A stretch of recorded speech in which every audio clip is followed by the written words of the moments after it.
उपराष्ट्रपति धनखड़ जी ने इस्तीफा दे दिया है, जिसको लेकर हर तरफ चर्चा हुई है और उन्होंने स्वास्थ्य कारणों का हवाला दिया। लेकिन 2 दिन पहले कुछ लोग ये कह रहे हैं कि स्वास्थ्य रूप से तो काफ़ी अच्छे थे। तमाम मुद्दे हैं जिस पर बात करने के लिए हमारे साथ कांग्रेस के राष्ट्रीय प्रवक्ता वैभव त्रिपाठी जी हैं। उपराष्ट्रपति का अचानक से इस्तीफा देना किस तरह दिखता है? मुझे तो समझ नहीं आया, क्योंकि एक दिन पहले सेशन शुरू होता है और अचानक से उनका इस्तीफा देना, हालांकि उन्होंने स्वास्थ्य कारण कहा है। हम कामना करते हैं कि उनको स्वास्थ्य लाभ हो, वो स्वस्थ रहें, शतायु हों। लेकिन सवाल ये कई खड़े करता है, क्या वो सरकार की जो तानाशाही, जो सरकार हर बात को सभापति से, स्पीकर से मनवाती थी, क्या उसमें उनको ग्लानि बोध हो रहा था? ये सवाल है।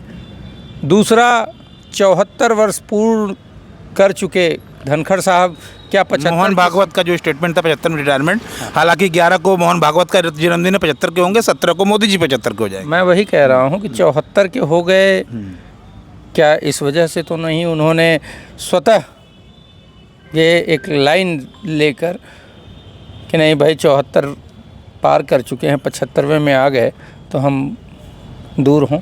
ये भी सवाल है। और धनखड़ साहब का एक मैं पेपर कटिंग देख रहा था जिसमें उनका बयान था, जो उन्होंने कहा था कि जिस जज के घर पे जले नोट पाए गए उसके खिलाफ FIR क्यों नहीं होनी चाहिए। ये जो बात कही, तो कहीं ऐसा तो नहीं है कि सरकार भी असहज हो गई हो, दबाव है। अब सुनने में ये आ रहा है कि जो उनका विदाई भाषण है वो संसद भवन में नहीं होगा। क्यों नहीं होगा? तो ये अंदेशा लोगों ने जताया कि हो सकता है धनखड़ साहब अपने उम्र और अपने कार्य के आखिरी पड़ाव में शायद सच बोल दें, सत्यपाल मलिक की तरह हो जाए। जी बिल्कुल, आपने सही पकड़ा। तो लोगों को ये है कि कहीं ऐसा तो नहीं कि संसद भवन में आप अपने विदाई भाषण में वो सारा काला चिट्ठा खोल के रख दें। तो ये ऐसा सुगबुगाहट है। जनता खुद इस बात को सोच सोच के अपने हिसाब से कयास लगा रही है कि क्या कारण है कि अचानक से धनखड़ साहब ने इस्तीफा दिया। लेकिन कुछ लोग तो ये भी कर रहे हैं कि कुछ चीज़ों से वो नाराज़ थे, सरकार से नाराज़ थे, किससे नाराज़गी थी अचानक से? विपक्ष से तो नाराज़ हो नहीं सकते। विपक्ष के तो मैं ये मानता हूँ कि जो सरकार का महिमा मंडन तो खुलेआम करते थे धनखड़ जी। तो भाई महिमा मंडन करके शायद वो कुछ चाहत रहे हों, तो अचानक से इस्तीफा क्यों देना पड़ा? तो वही बात है, नहीं सुना गया। अरविंद केजरीवाल के साथ उनकी फोटो बड़ी वायरल हो रही है। नहीं, वो ये क्या दिखा रहा है? देखिए, ऐसा है कि वो राजनीतिक व्यक्ति रहे हैं, तो ऐसा नहीं है, किसी के साथ भी फ़ोटो वायरल हो सकती है। लेकिन धनखड़ साहब को तो हम उस समय भी वायरल होते देख रहे थे जिस समय कुंभ में सैकड़ों लोग मर गए और वो हंसते देखे गए उसके एक दिन बाद ही। तो फ़ोटो वायरल कैसे हो रहा है, क्या कारण है, किन कैप्शन, किन कीवर्ड्स पे वायरल हो रहा है, वो अलग मामला है। लेकिन ये गंभीर मामला ये है कि शायद उम्र के आखिरी पड़ाव में धनखड़ साहब की अंतरात्मा जाग गई और सरकार के इस तानाशाही रवैये के साथ वो अपने आप को सहज नहीं महसूस कर पा रहे थे। हालांकि उन्होंने स्वास्थ्य कारण कहा है, तो भाई उनका स्वास्थ्य अच्छा हो, वो निरोगी रहें, स्वस्थ शतायु जीवन उनको मिले, हम इसकी कामना करते हैं। लेकिन उनको विदाई भाषण संसद में करना चाहिए। तो कौन विदाई भाषण क्यों नहीं हो पा रहा है, क्यों नहीं हो पा रहा है? जो खबरें आ रही हैं हमने, वो तो अभी क्या होगा वो तो भविष्य के गर्भ में। आप किस तरह देखते हैं, क्यों नहीं हो पा रहा विदाई भाषण?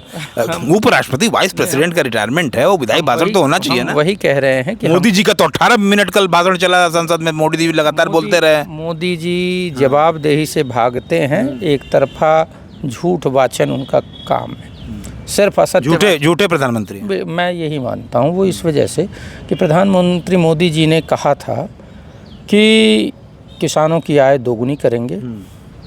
पहले 2 साल में हो रही थी, फिर 5 साल में हो रही थी, फिर कहा 2022 तक, और आज 25 है। किसी किसान से जाके आप पूछ लीजिए, आप मीडिया के साथी लोकतंत्र के सजग प्रहरी हैं, चौथे स्तंभ हैं, आपको तो किसानों का इंटरव्यू करना चाहिए कि क्या आप देश की बात। एक विशेष प्रोग्राम चलाता है गांव जंक्शन, हम किसानों के बीच में भी जाते हैं। नहीं, मैंने वो बात नहीं कही। हमने यही कहा कि आपको जाके ये 2 टूक सवाल पूछने चाहिए किसानों से कि क्या आपकी आय दोगुनी हो गई, हुई है नहीं हुई है, क्या आपकी लागत कम हुई है, आय बढ़ी है या आपकी लागत बढ़ गई है, आय कम हो गई है, ये सब सवाल होने चाहिए। युवाओं के बीच में रोज़गार को लेकर कि क्या 2 करोड़ रोज़गार मिले हर साल, 22 करोड़ लोगों को रोज़गार मिल जाता तो 5 लोगों का एवरेज फैमिली साइज होता है लगभग 110 करोड़ लोग, तो कम से कम 5 किलो चावल के लिए लाइन में नहीं लग रहे होते। चलिए आखिरी सवाल, धर्मगढ़ का विदाई भाषण को लेकर के आप कह रहे हैं कि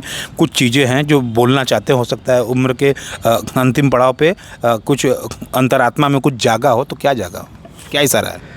इस तानाशाही सरकार का जो रवैया रहा है, हो सकता है ये सरकार उनको मजबूर करती रही हो कि आप विपक्ष का दमन, जैसे हम पूरे देश में विपक्षी नेताओं के खिलाफ दमन की कार्रवाई कर रहे हैं, आप भी सदन में उनको बोलने न दें। और बहुत सारे ऐसे वाक़ये हुए हैं और आपको याद होगा कि पिछले दिनों 250 से ज़्यादा सांसदों को निलंबित किया गया, बहुत सारे सांसद, राज्यसभा के सांसदों को भी निलंबित किया गया।